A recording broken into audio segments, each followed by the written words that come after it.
सफेद सिम्बा शेर और चालाक लोमड़ी माँ। सुनिए, मैं तालाब के पास पानी पीने जा रही हूँ, सिम्बा का ख्याल रखिए। मैं यूं गई और यूं आई। ये कहकर शेरनी वहां से चली जाती है और सिम्बा सो रहा था। लेकिन अचानक हुई आहट से सिम्बा की आंख खुल जाती है। शेर घायल पड़ा था और लोमड़ी उसके सामने खड़ी थी। शेर लोमड़ी की ओर देखते हुए अपनी आखिरी सांसें छोड़ देता है।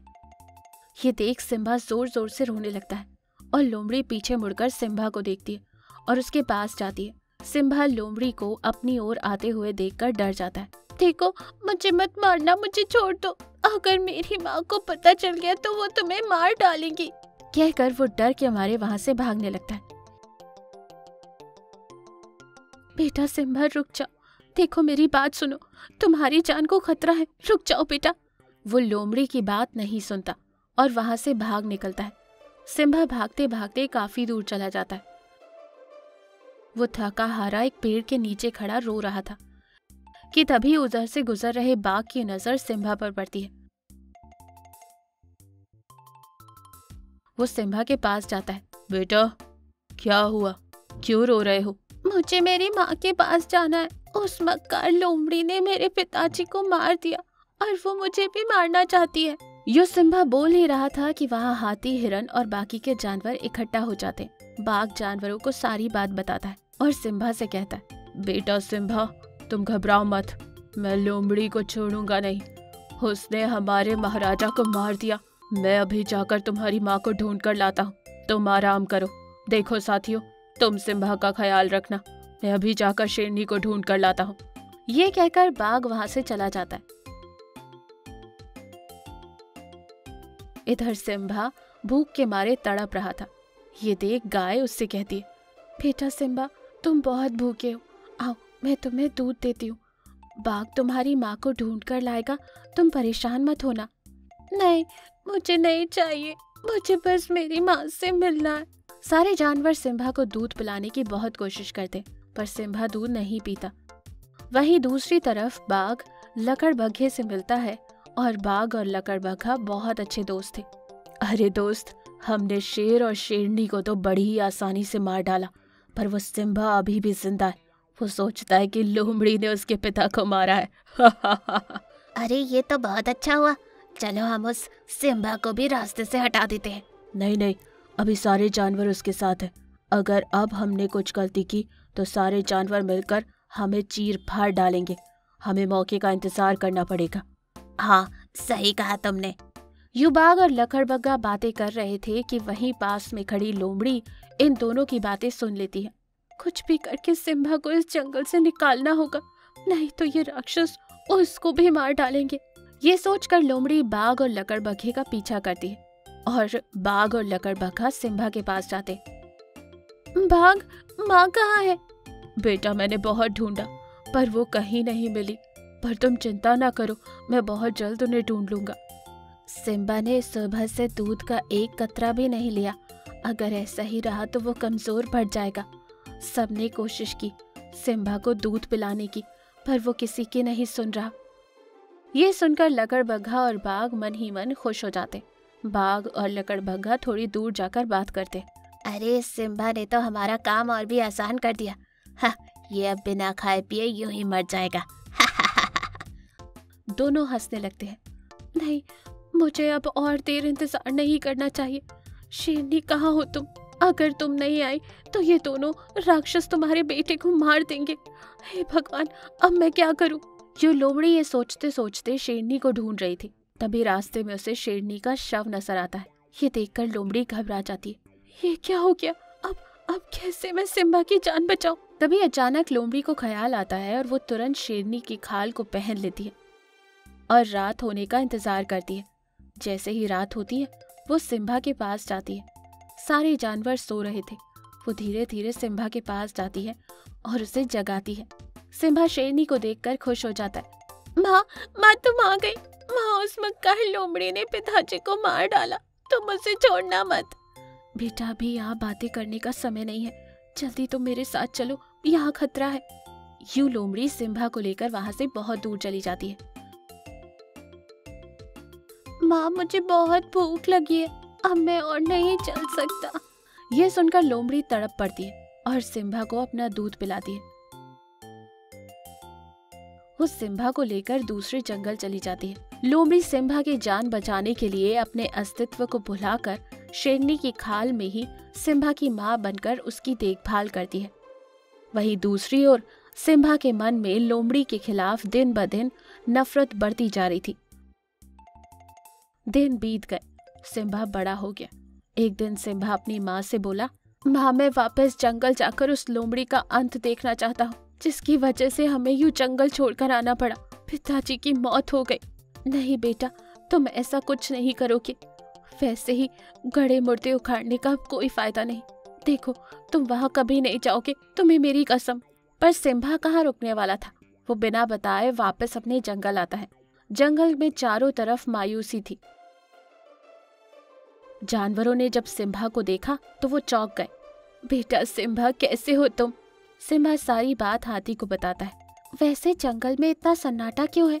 तुम्हारे और शेरनी के जाने के बाद बाघ और लकड़बग्घे ने जंगल में आतंक मचा दिया। अब वो दोनों जंगल पर राज करते हैं। दोनों बड़े ही निर्दयी और जालिम हैं।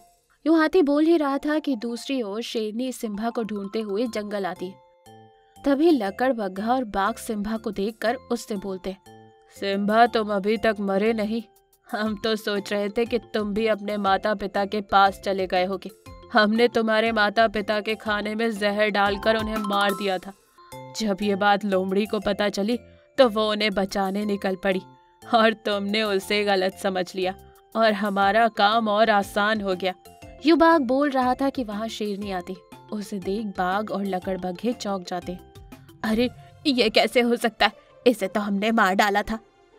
तभी वो लोमड़ी शेरनी की खाल को निकालती है, जिसे देख सिम्बा और बाकी के जानवर चौंक जाते हैं। बेटा सिम्बा, मार दो इन दोनों को। उस वक्त तुम मेरी बात सुनने की हालत में नहीं थे, इसलिए मुझे ये कदम उठाना पड़ा। मुझे माफ कर दो बेटा। नहीं माँ, तुम्हें माफी मांगने की जरूरत नहीं है। तुमने तो अपने अस्तित्व को खोकर मेरे लिए अपनी पूरी जिंदगी कुर्बान कर दी।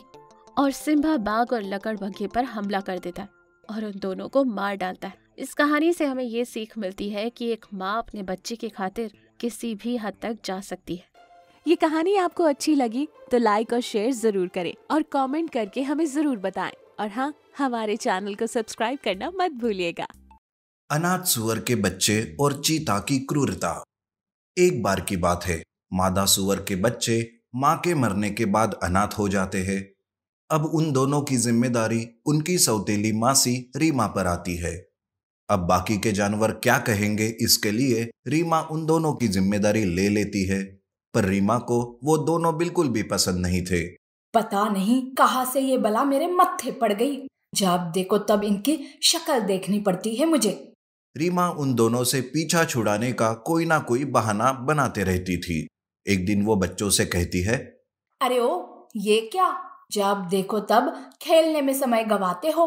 देखो, आज मेरा सर दर्द दे रहा है, इसीलिए मैं खाना ढूंढने नहीं जा सकती। आज तुम ही खाना ढूंढ के लेके आओ। पर मासी, अभी हम दोनों तो छोटे हैं। हमें जंगली जानवरों का डर लगता है और हम उनका सामना नहीं कर पाएंगे।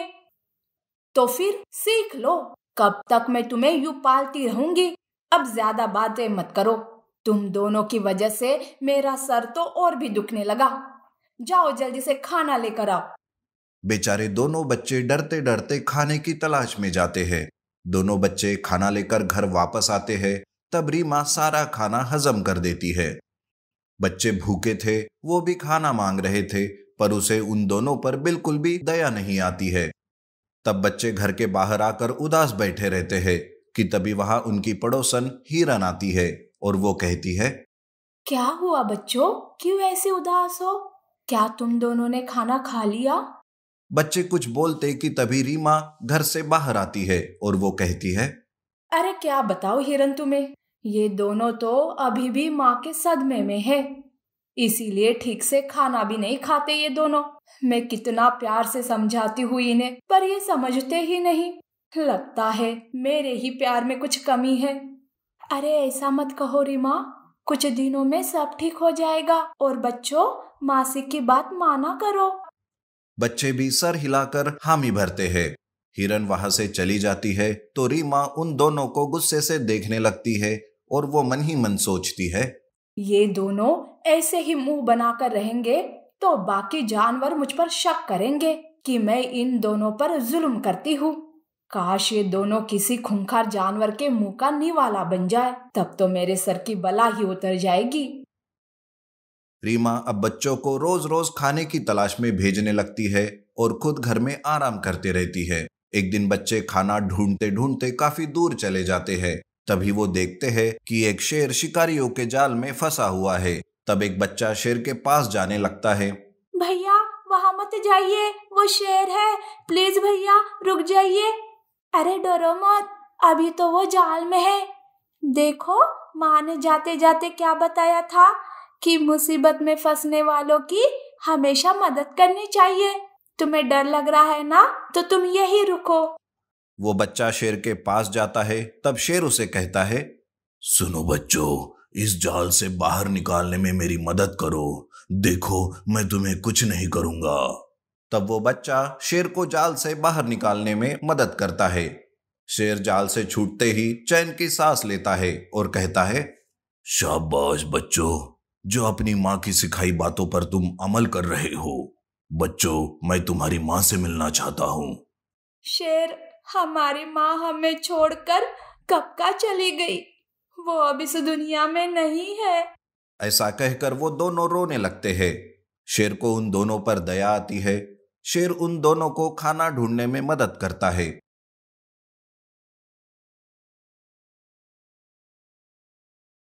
और उन्हें घर छोड़ देता है।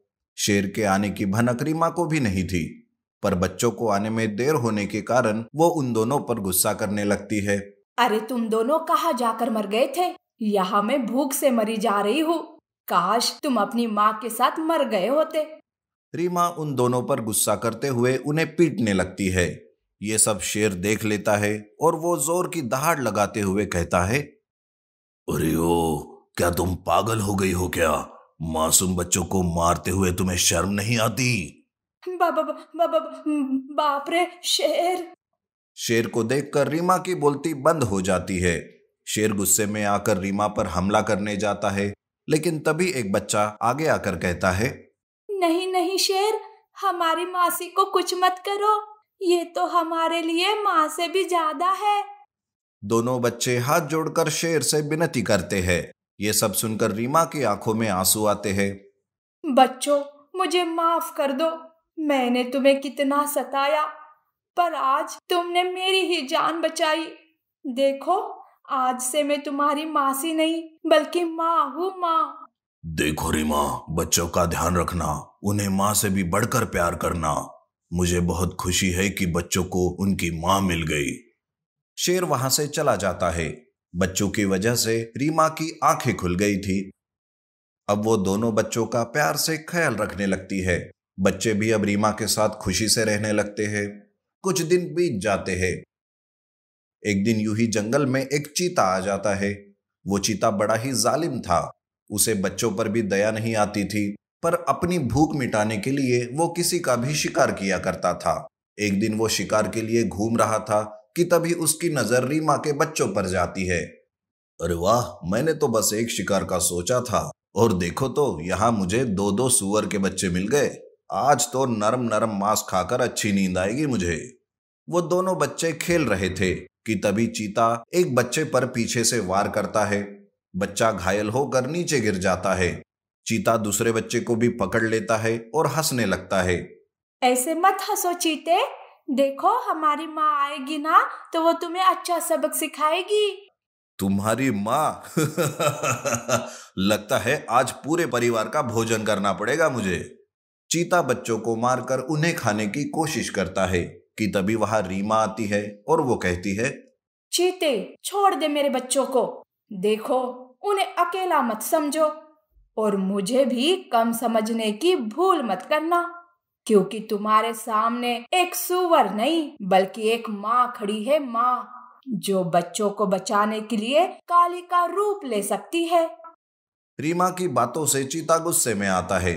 अब वो बच्चों को छोड़कर रीमा पर हमला करने जाता है। रीमा भी बड़ी ताकत से उसका सामना करती है। लेकिन वो घायल हो जाती है, लेकिन चीते को अपने बच्चों तक जाने ही नहीं देती। बच्चे मदद के लिए चिल्लाने लगते हैं। उनकी आवाज वहां से गुजरने वाला शेर सुन लेता है। अरे, ये तो सुअर के बच्चों की आवाज है, लगता है बच्चे खतरे में है। शेर भी बच्चों की आवाज सुनकर वहां मदद करने चला आता है। तब वो भी चीते से लड़ाई करने लगता है। शेर चीते से लड़ाई करके उसे मार देता है। इस तरह से बच्चे और रीमा बच जाते हैं। शेर घायल रीमा को देखकर कहता है, वाह रीमा वाह, सच में आज तुमने मां होने का पूरा फर्ज निभाया है, मुझे तुम पर बहुत नाज है। शेर रीमा की बहुत तारीफ करता है और इस तरह से एक माँ और बच्चों का अटूट नाता और भी गहरा हो जाता है। नीति: माँ अपने बच्चों को बचाने के लिए अपनी जान की बाजी भी लगा देती है।